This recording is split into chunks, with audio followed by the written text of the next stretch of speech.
On the 6th of August 1945, the American B-29 super fortress Enola Gay took off on a mission that would change the course of history.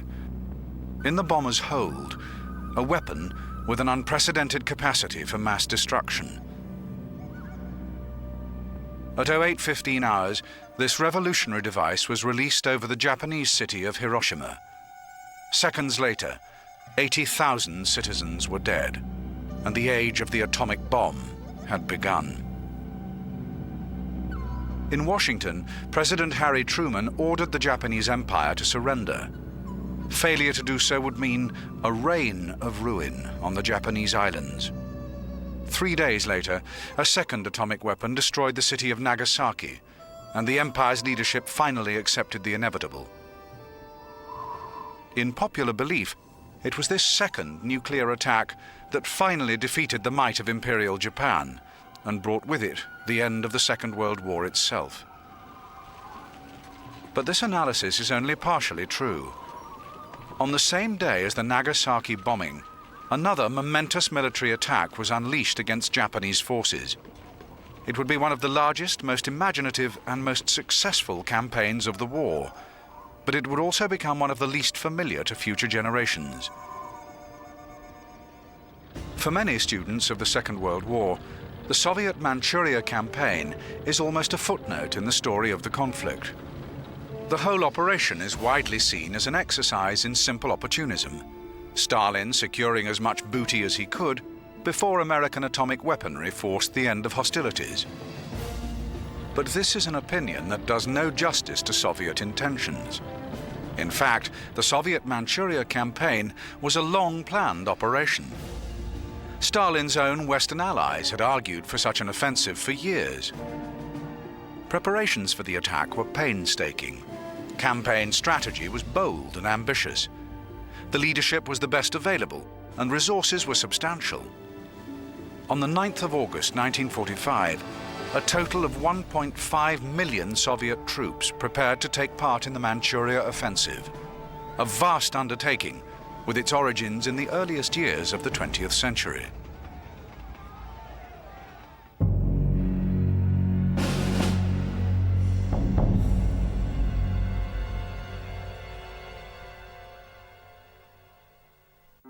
In May 1905, the cozy security of the great European powers was disturbed by remarkable news from the far eastern seas of Asia. The Russian Baltic Fleet had been wiped out by the warships of Japan. The Russo-Japanese War was over, and it was the land of the rising sun that had triumphed. For Tsarist Russia, it was a national humiliation, and the whole of the Western world now faced the reality of a new power in the East. Just 2 generations after emerging from centuries of isolation, Japan had become a nation of the industrial age. Victory over Russia secured her status as the dominant power of the Far East. In the years that followed, this regional dominance was maintained. After the First World War, Japan was given control of former German Pacific colonies such as Truk Lagoon in Micronesia. Significantly, she was also allowed to maintain an army in the northeastern Chinese province of Manchuria. This was the so-called Kwantung Army, a force whose official task was to guard the strategically important southern Manchurian railway. But by the early 1930s, the Kwantung Army leadership began to consider a more aggressive role. History Hit is a streaming platform that is just for history fans, with fantastic documentaries covering fascinating figures and moments in history from all over the world. From the Battle of Trafalgar and the Revolutionary Era, right through to the Second World War. If you are looking for your next military history fix, then this is the service for you. We're committed to bringing history fans award-winning documentaries and podcasts that you cannot find anywhere else. Sign up now for a free trial, and War Stories fans get 50% off their first 3 months. Just be sure to use the code WARSTORIES at checkout. These pictures are from a confiscated Japanese motion picture made 5 years before Pearl Harbor. The picture shows how officers who are now fighting us were trained at Japan's West Point, Shikwan Gakko. To this Tokyo school every year come the cream of Japanese youth, about 2,000 students, Each has received training from the day he first walked. At the age of 14, the toughest and healthiest are selected. The survivors take special exams. Perhaps 59 flunk. One passes. He goes on to a junior military academy, and after 2 summers, he moves to the final phase. The first day at Japan's West Point. The CO is welcoming them. "We congratulate you," he says. "We will train your body and your mind. You will work 17 hours a day, 7 days a week. Nothing must distract you from your mission. Remember the words of your first emperor. We shall spread ourselves all over the world. We shall make the whole world our dominion." For men with a destiny, day begins at the break of dawn.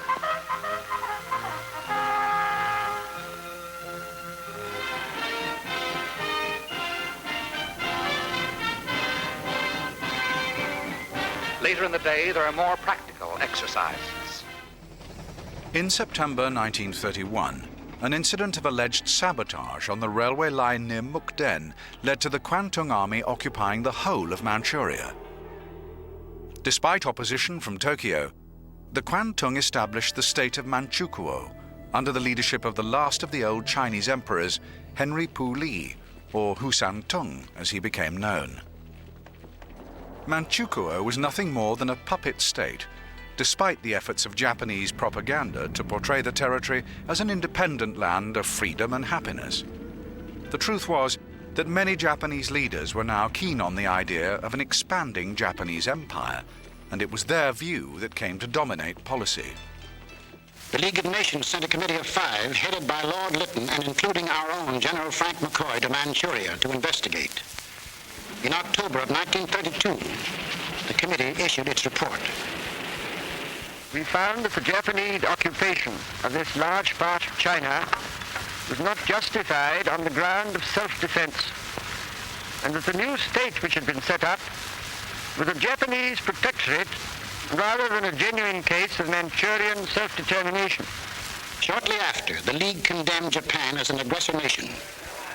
À son Excellence, Monsieur Matsuoka, délégué du Japon. I call on His Excellency, Monsieur Matsuoka, delegate of Japan.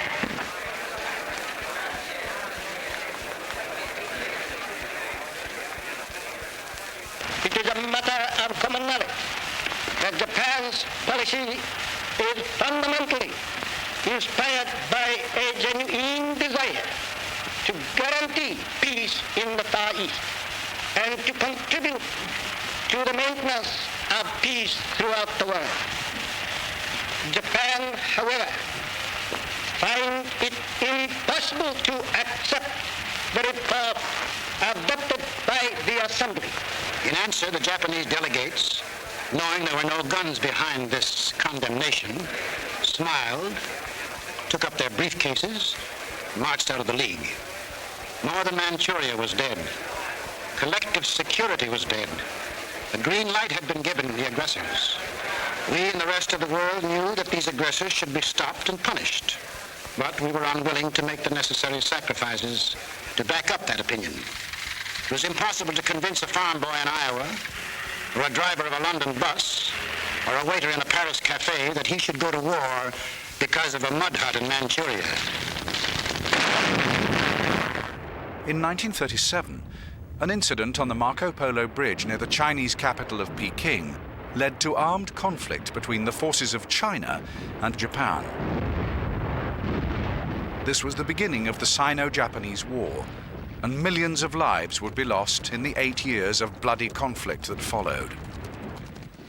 And to understand China, 3 facts must never be forgotten. China is history. China is land. China is people.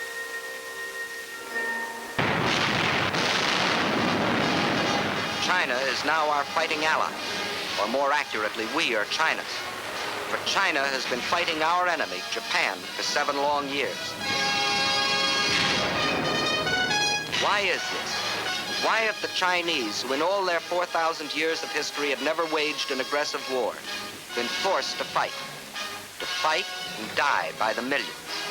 China was to be the giant back on which Japan would ride to world conquest. Japan was a united, well-knit, highly regimented military dictatorship.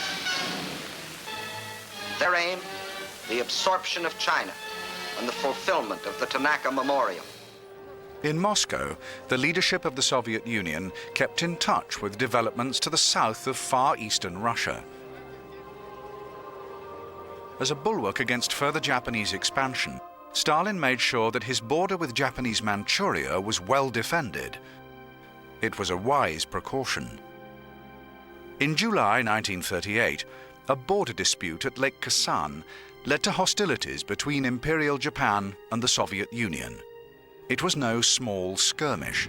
Artillery, tanks, and support aircraft were deployed by both sides, but it was the Soviets who emerged victorious. The following year, tension between the two nations resulted in another border conflict at the outer Mongolian river of Khalkhin-Gol. Again, the result was a victory for Stalin, in what proved to be a substantial engagement, lasting from May until August 1939. No fewer than 50,000 Japanese were listed as casualties. In the days that followed, Soviet commanders negotiated a truce with their Japanese counterparts. But regional tension remained, and it was an uneasy peace that now endured along the Manchurian-Soviet border. And the intentions of the Japanese remained a concern amongst the leadership of the Soviet Union, a leadership that was dominated by Joseph Stalin.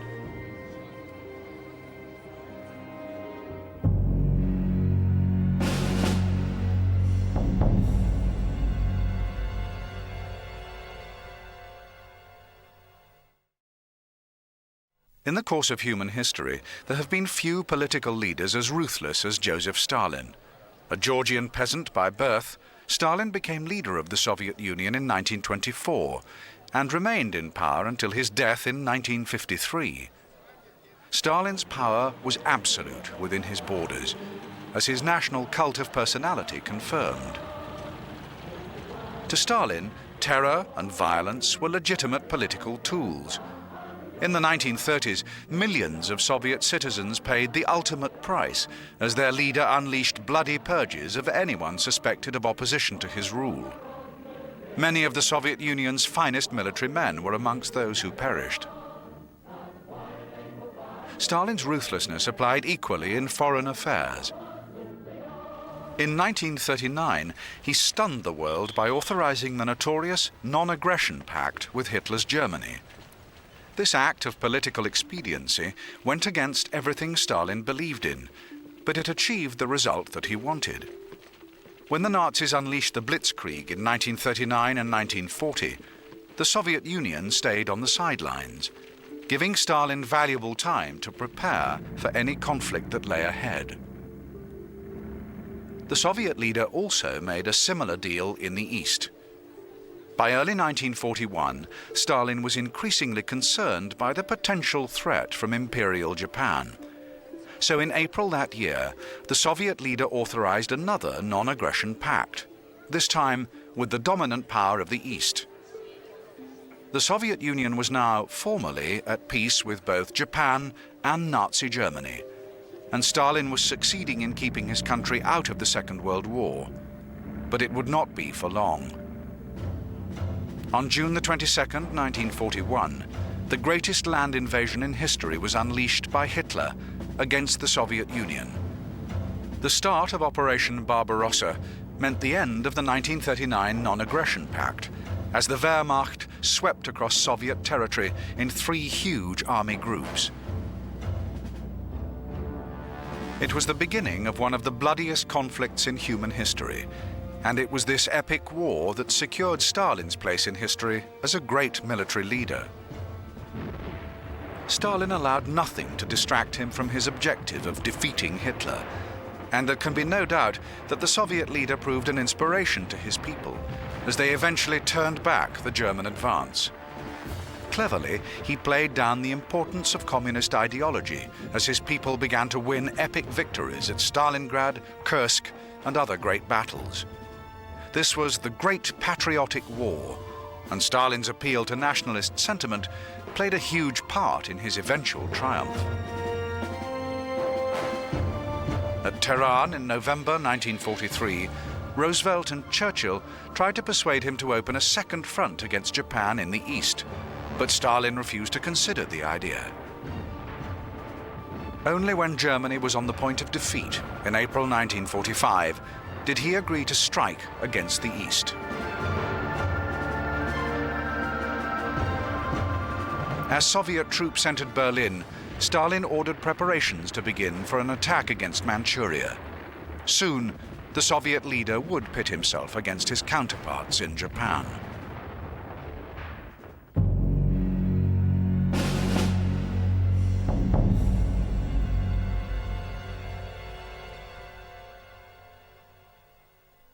For many people today, the figure most associated with Japanese Second World War leadership is General Hideki Tojo, who became his country's prime minister in October 1941.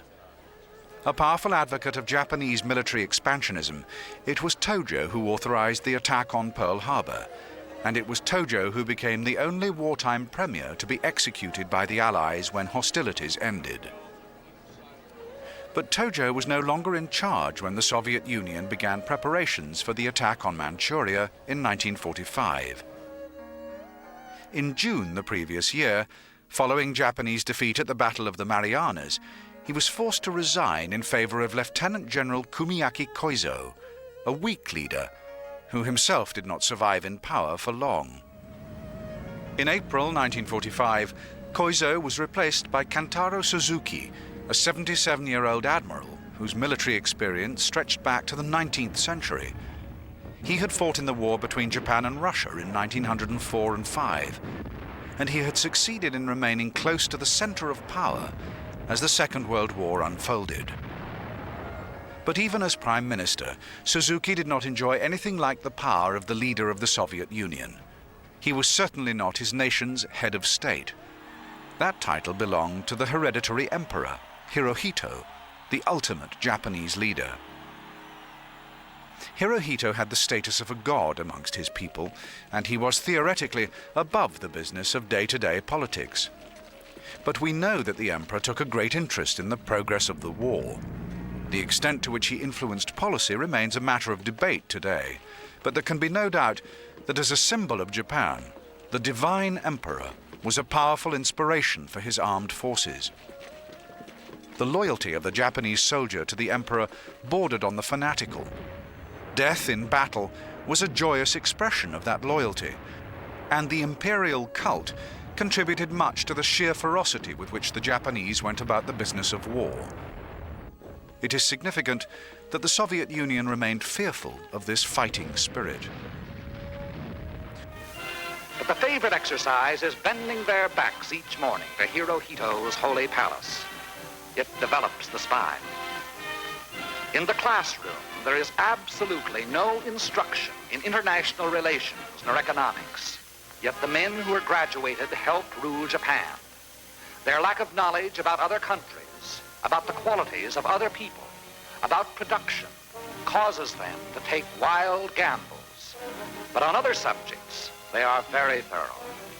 Trigonometry, chemistry, history. There is a great emphasis on languages. German, as an Axis partner. English, they once hoped to use it in California. And Russian. A favorite cultural pastime is kendo. Being pounded on the head is supposed to make a man alert. There are other outdoor studies, signal practice, surveying. And this class in yelling, to prepare a man for giving commands and to try scaring the hell out of the enemy. Eventually, every Japanese officer candidate must specialize. Many go into cavalry school. Others go into the armored forces. The engineers, whose instructors have spent years rigging bridges in China. A popular course at Japan's West Point is the artillery. But the most glamorous branch of them all is the Imperial Air Forces. Bombardiers have their own private workout over a moving map. Later it was Chungking. Pilots get into the air very early in their training. Later, these men will prepare to die for their emperor in Zeros and Nakajima bombers. All officer candidates are taken on a tactical tour. This jaunt is to a historic battlefield in Manchuria. The instructor tells his men that here their grandfathers, 40 years before, smashed the Russians and vaulted Japan into the big leagues. Holy ground to the Japs, because here was a bloody stepping stone on the divine mission to world conquest. A tactical tour is supposed to give men a smattering of strategy, but for these men it is something more. It is a patriotic hypo, injecting a wild passion for Japan. That is the real purpose of the tactical tour. Returning to school, the officer candidates have only one more hurdle: final field maneuvers. Here in his last test, the officer unwittingly reveals his major weakness. For while it proves he has stamina and skill, it also proves he has more fanaticism than common sense. He is told that leading his platoon into battle, yelling and waving his sword, he is worth 20 rifles. He isn't told he's also a dead duck. Yes, the Japanese officer seems even anxious to die wastefully. Finally, the big day at Chukwangako. The Emperor God himself is on hand. A thrilling moment for the Japanese officer, but only a beginning. He must spend 8 months in the ranks before becoming a lieutenant. His highest base pay will be the equivalent of $21 a month. He must buy his own uniforms and go into debt purchasing a samurai sword. He may take a wife from the special school for army brides. The honor student of the class receives a special scroll, and later will be given a silver watch by the Emperor God. Silver instead of gold, to teach frugality in living. And for preparing his students so well, the CO receives a special gift from Hirohito. Yes, this is a big day. And every graduate dreams that his training will lead him to one aim: world domination for Japan. But it's being proven otherwise in the stream of ashes being returned to Tokyo.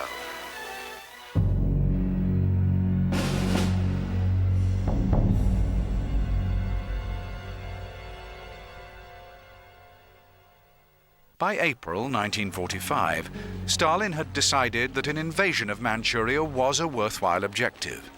It was hoped that it would finally bring the Second World War to an end. There was also the potential prize of a vast new sphere of influence in the Northwest Pacific. But there was one obvious difficulty in preparing for the operation. The best Soviet forces were thousands of miles away in Europe, having beaten the Nazis in their Great Patriotic War.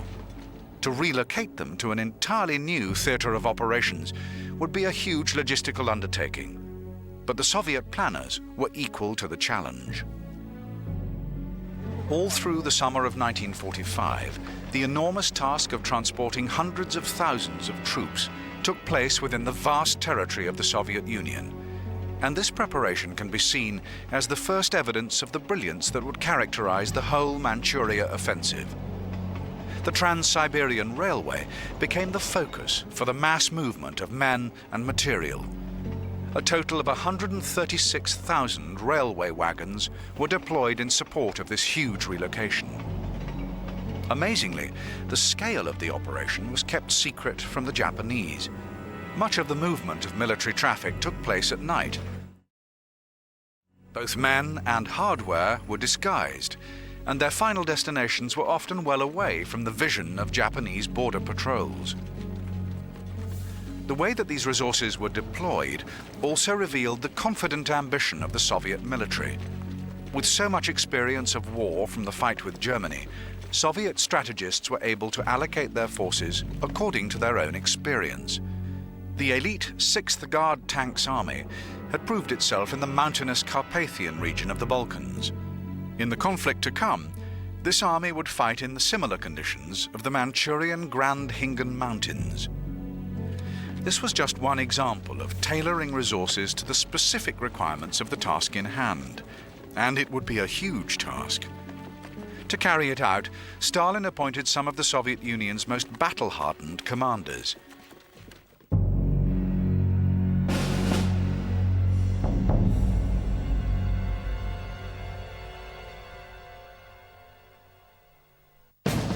On the 30th of July, 1945, with the relocation of resources almost complete, a new Far East Command was established to oversee the Manchurian offensive.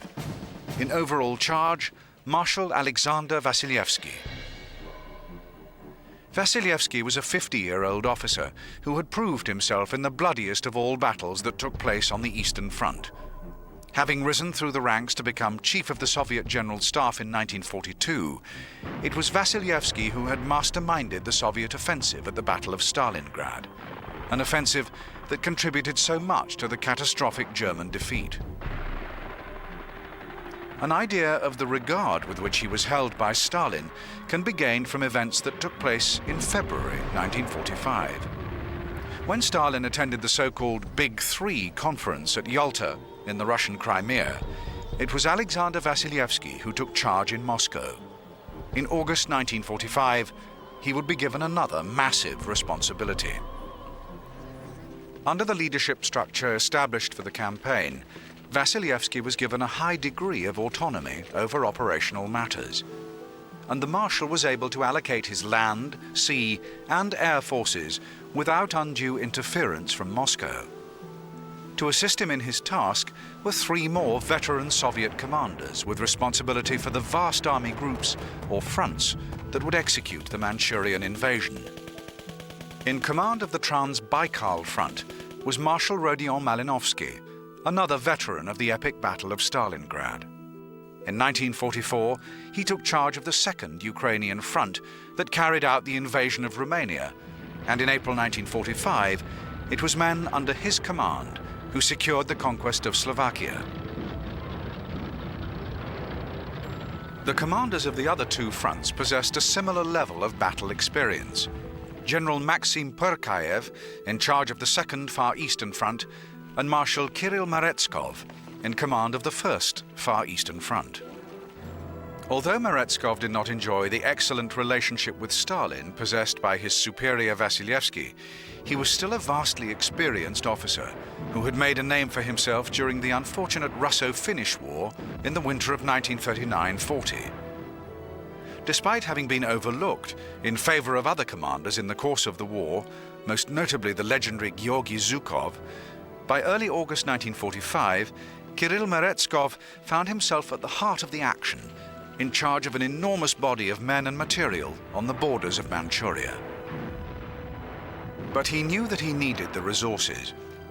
Within Manchuria, the million-strong Kwantung army awaited under the leadership of Yamada Otozo.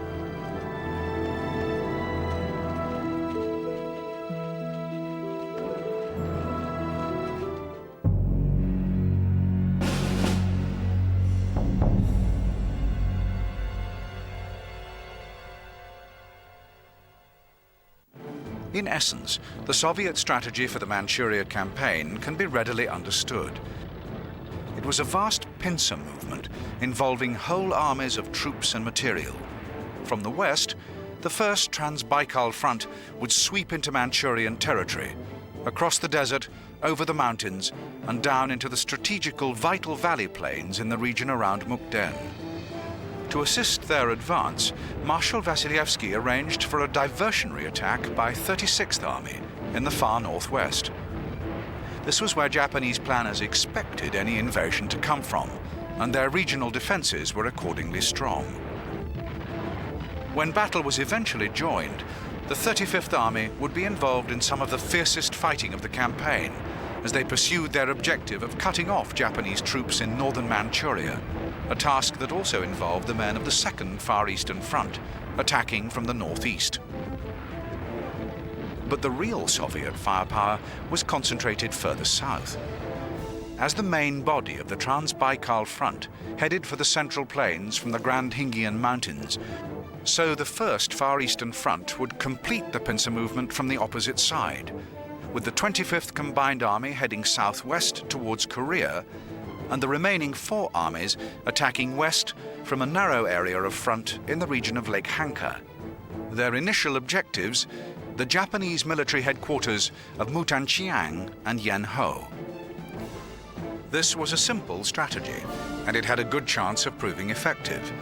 But the Soviet commanders knew that the Japanese occupying army were only too aware of the possibility of a Soviet attack, and would have made plans accordingly.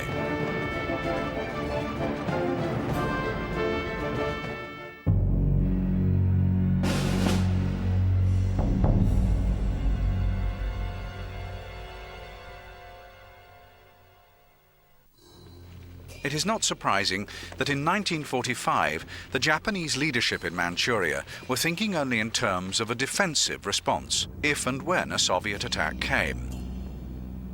As late as September 1944, Japanese strategy was still informed by a commitment to offensive warfare. But as the tide of the Pacific War turned, a more pragmatic approach was adopted. By June 1945, the Japanese had established their own Manchurian strategy along these lines. Their intention was to engage the Soviet forces immediately, before withdrawing into the Valley Plains region in the south, whilst continuing to harry the enemy at every opportunity. It was hoped that these delaying tactics would combine with the difficulties of Manchurian geography to reduce the effectiveness of the Soviet force. By the time battle was joined on the plains, the Japanese would be in a position to take the fight back to the invaders. It was a realistic strategy, and the Japanese Kwantung Army was theoretically large enough to carry it out. But what they didn't know was the sheer size of the Soviet force that would sweep over the Manchurian border towards their positions.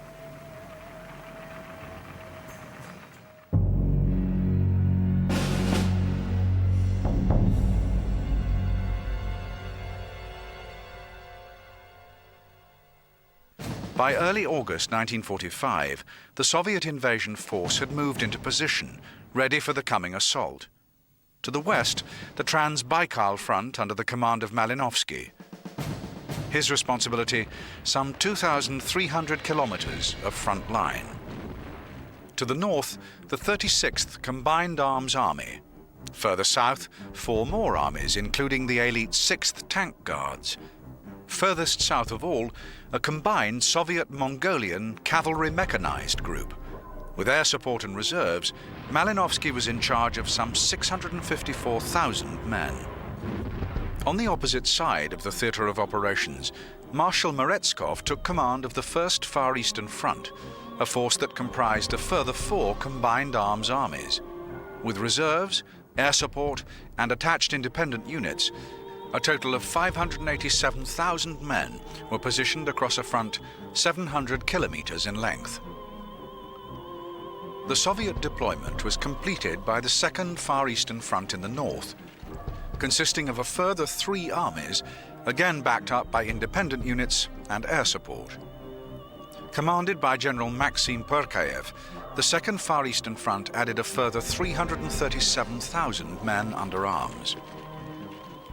In all, the Soviet Far East Command was responsible for a total of 1,600,000 troops, equipped with a massive quantity of material. This included some of the best-known weapons of the whole Second World War.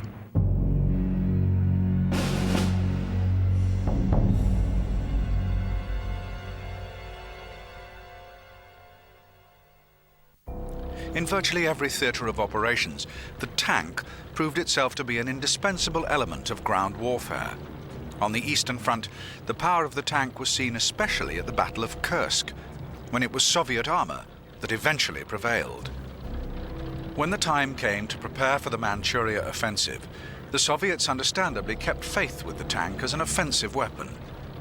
No fewer than 5,500 machines were available to Vasilievsky's attack force, an armor provision dominated by the most famous model of all, the T-34. This was the weapon that had stunned the Germans in 1941, and by 1945, the 5-man T-34 was still an awesome weapon of war. 5.92 meters long and 3 meters wide, the T-34 was powered by a 500 horsepower diesel engine, generating a top speed of some 55 kilometers an hour. Its sloping armor was only 45 millimeters thick, but in the early days of the Eastern Front, the German panzers found that their shells simply bounced off it. In those early days of operational service, the T-34 was armed with a 76.2mm high-velocity gun with 3 7.62mm machine guns in support. But by the time of the Manchuria offensive, the main production model was fitted with an impressive 85mm main weapon. In August 1945, it would be the turn of the Japanese to feel the force of the T-34. But this was not the only famous machine that the Soviet Union would bring to bear in the Manchuria campaign. In 1941, the Germans had also been surprised by the Soviet deployment of the M13 rocket launcher, the so-called Katyusha. When hostilities broke out on the Eastern Front, this truck-mounted weapon soon revealed its revolutionary ability to deliver awesome firepower against a small target position. No fewer than 36 rockets could be fired from the M13. Initially, these were 82mm solid fuel weapons with 6.5 pounds of explosive. Range was approximately 6,000 yards with the earlier models, and this was more than enough to terrify German troops. The M13 became known as Stalin's organ because of the eerie whining noise that the rocket made in flight. And by the time of the Manchuria campaign, an already fearsome weapon had become even more powerful. By 1945, the M13 was fitted with just 16 rocket launchers, but each of these could fire a 132mm shell with a warhead of 40 pounds weight. Range was increased to over 9,000 yards, and the Soviet commanders knew that they had a devastating war machine at their disposal. They also had a huge number of them. Trans-Baikal Front alone possessed 583 of these magnificent weapons. In total, the Soviet arsenal was awesome. The rocket launchers formed a part of a guns and mortars provision totaling 28,000. Well over 5,000 tanks were brought to the Manchurian border, and the Soviets were also well supplied with air power. In the weeks prior to the beginning of the offensive, no fewer than 96 airfields were constructed around the theatre of operations, and Marshal Vasilievsky was able to call on 4,370 warplanes. Amongst them, another famous Second World War machine, the Ilyushin IL-4, a long-range bomber equally at home in roles as diverse as torpedo bombing, infantry transport, or tactical ground support. The deployment of this proven warplane can be seen as indicative of the overall strength of the hardware available to the invading force that prepared itself for battle in August 1945. Powered by twin 1,100 horsepower engines, this 4-man aircraft could carry a bomb load of 1,000 kilograms, or alternatively 3 500-kilogram torpedoes. It was the ideal aircraft to be used when the Soviet Union decided to give the people of Berlin their first taste of bombing from the east in 1941. And by 1945, the IL-4 would find itself used in support of the invasion on the ground. This was an important element in Soviet military thinking in the period leading up to the Manchuria campaign. Over the course of the Second World War, the Soviet Union had adopted a distinctive approach to the business of offensive warfare. In 1944, the Red Army published a volume of field regulations which described in unprecedented detail how an operation like the Manchurian campaign should be executed. The notion of offense itself stood at the very heart of these guidelines, with the key role in any offensive action given to the infantry. All other operational units were subservient to the need for infantry advance, including armor, artillery, and air support. At first glance, this appears similar to the German blitzkrieg approach to warfare, but the Soviet thinking did reveal one subtle difference. This can be seen in the role given to support troops behind an initial phase infantry assault. Whereas Blitzkrieg used these forces to secure occupied territory in the rear, the Soviet approach called for these troops to join in the offensive action, developing what Soviet strategists referred to simply as success. This was a bold, aggressive approach to warfare, but it required speed and surprise to prove effective in practice. The Soviet ability to achieve both these elements contributed vitally to the outcome of the Manchurian campaign. It also gives the whole offensive much of its relevance for military thinkers today. But in early August 1945, the Soviet commanders could not be completely certain of success in Manchuria. They knew that a powerful enemy awaited.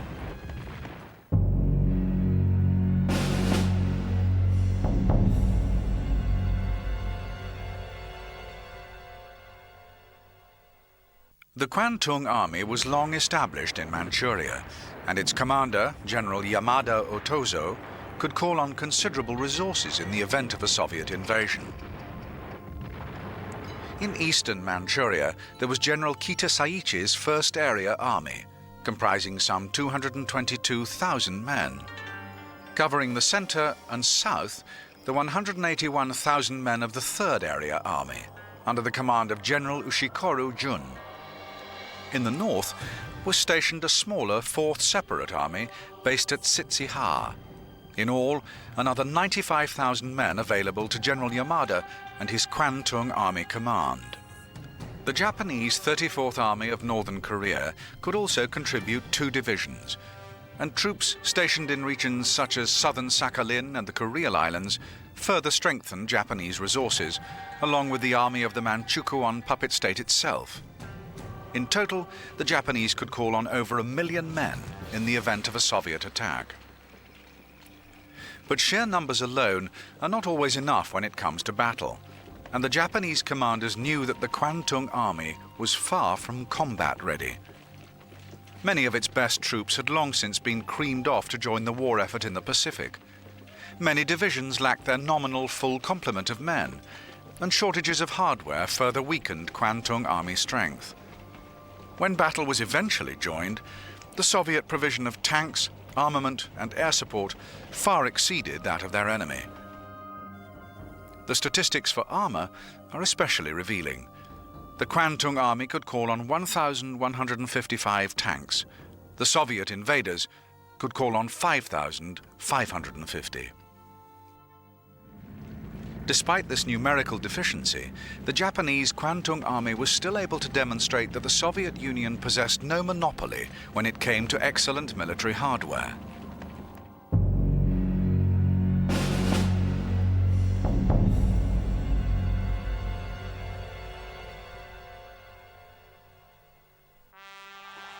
The Japanese arsenal was small in comparison with that of their Soviet opponents, but it included weapons that had already proved themselves on the battlefields of Eastern Asia. When war broke out between China and Japan in 1937, the Chinese quickly found themselves faced with the Type 95, a light tank that proved a highly effective machine.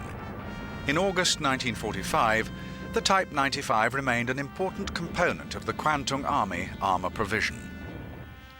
A 4-man vehicle, the Type 95 was powered by a single Mitsubishi diesel engine generating 120 horsepower and a maximum speed of 45 kilometers per hour.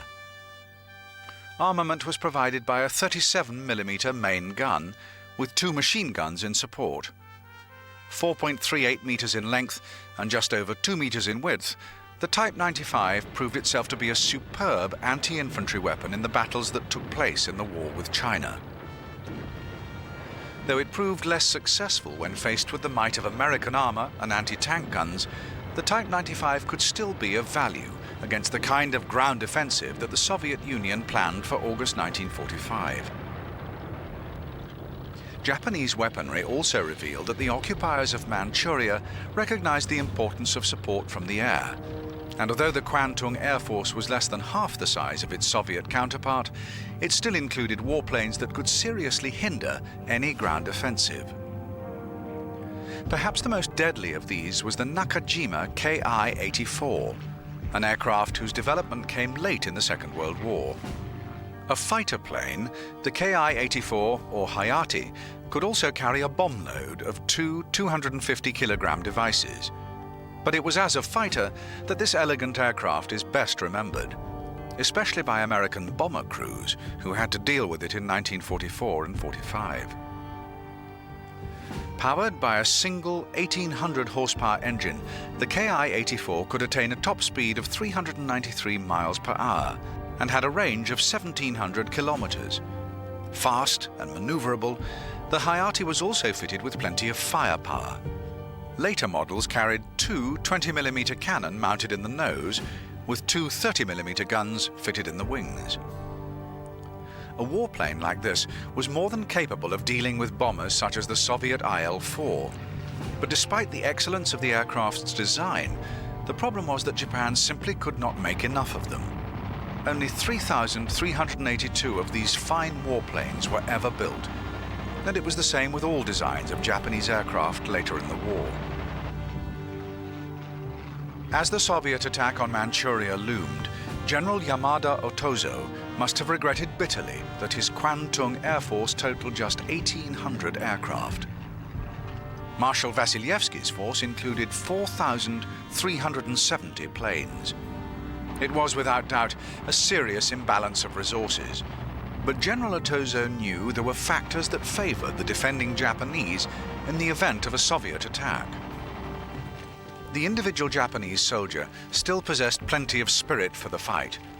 A fanatical loyalty to emperor and empire still flourished in the Japanese ranks, as did the desire to make the ultimate sacrifice as proof of this loyalty. The Kwantung Army were also familiar with the territory under their command, and General Yamada Otozo knew the profound geographical difficulties that faced any invading army.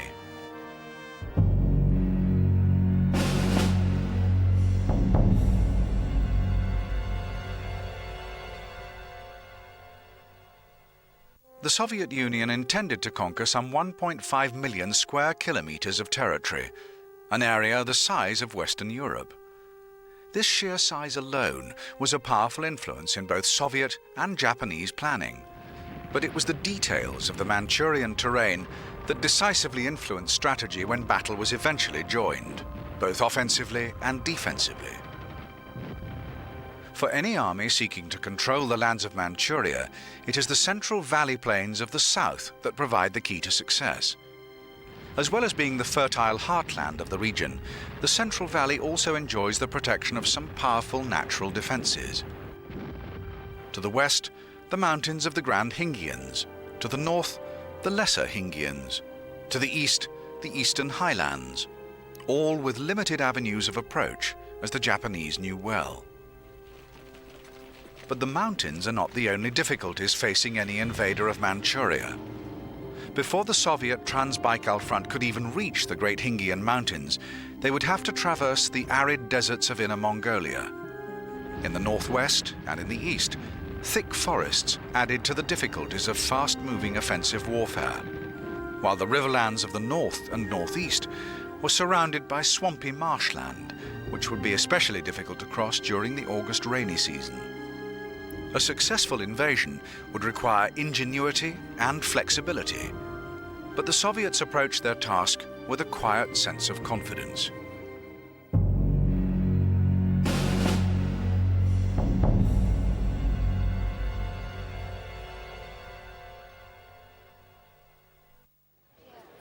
We cannot be sure why it was that the Soviets decided to launch their attack on Manchuria at 0100 hours on the 9th of August 1945. But the broader political picture must surely have played a part. When the American atomic bomb was detonated over Hiroshima on the 6th of August, many in the Japanese leadership realized that the war was now lost. As Tokyo debated their response to the nuclear attack, the Soviet Union made its move. The time of planning was now past, and brilliant Soviet preparation meant that all around the Manchurian border, hundreds of thousands of troops were in position, ready for the fight, on the Trans-Baikal front, on the Second Far Eastern Front, and on the First Far Eastern Front, The evening of the 8th of August 1945 saw the final preparations for what would be one of the most ambitious operations of the Second World War. Manchuria was about to become a battlefield.